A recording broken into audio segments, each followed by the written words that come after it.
नमस्कार, कैसे हैं आप? एक बार बादशाह अकबर की बहुत कीमती हीरे की अंगूठी खो गई। बादशाह स्नान करने गए थे, वापस आए तो देखा उनकी हीरे की अंगूठी नहीं मिल रही। बादशाह ने अपने सेवकों को कह के पूरे कमरे की सफाई करवा ली, सब सामान हटा के, संदूकें हटा के सब देख लिया, लेकिन अंगूठी नहीं मिली।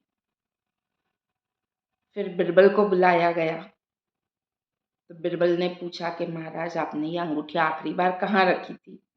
महाराज ने कहा, इस संदूक में रखी थी। फिर भी सब सामान हटा के देख लिया जाए तो अकबर बादशाह ने कहा कि सब सामान हटा के देख लिया है, मैंने सारे सिपाहियों से कहा था, उन्होंने सब सामान हटा के देख लिया, लेकिन अंगूठी कहीं मिल नहीं रही है। तो फिर से बिरबल ने पूछा कि महाराज, आखिरी बार आपने कहाँ रखी थी? तो बोले, संदूक में। फिर बिरबल ने कहा, अरे फिर तो बहुत आसान है, संदूक की भाषा मुझे समझ में आती है, मैं संदूक से ही पूछता हूँ कि वो अंगूठी कहाँ है। और तब तक आप सारे सिपाहियों को जो उस समय इस कमरे में मौजूद थे उनको बुला लीजिए। तो उस तरीके से सारे सिपाही, जो 6 सिपाही थे वहाँ पर, उन्हें बुला लिया गया। और फिर बिरबल संदूक के पास गए और संदूक से पूछा कि संदूक, तुम मुझे बताओ कि वो अंगूठी कहाँ गई।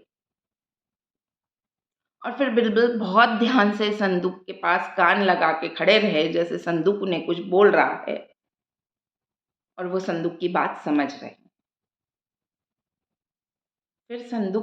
फिर महाराज के पास आके बिरबल बोलते हैं, महाराज, चोर का तो पता अभी चल जाएगा।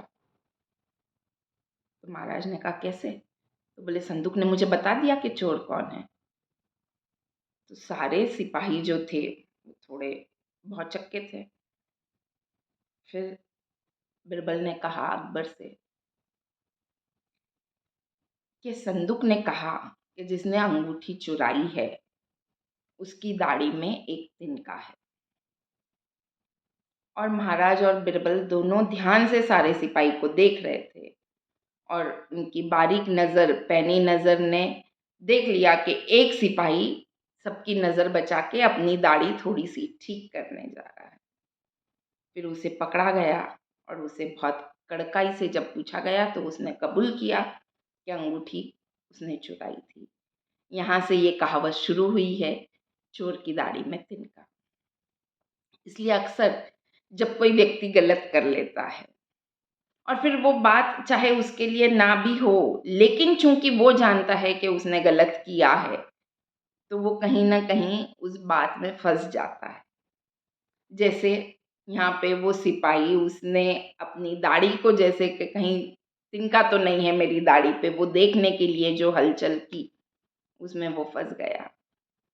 तो इस तरीके से ये कहावत बन गई, चोर की दाढ़ी में तिनका। आप चाहे कितनी भी होशियारी कर लें, किसी न किसी तरीके से आप पकड़े ही जाएंगे। ये कहानी आपको कैसी लगी, कमेंट करके ज़रूर बताइए। और क्या आपके सामने कभी ऐसी कोई स्थिति आई है जिसमें आपने चोर की दाढ़ी में तिनका के प्रकार से किसी का कोई गड़बड़, किसी की कोई चोरी, किसी का कोई झूठ पकड़ा है? यदि हाँ, तो कमेंट करके ज़रूर बताइए। Thank you.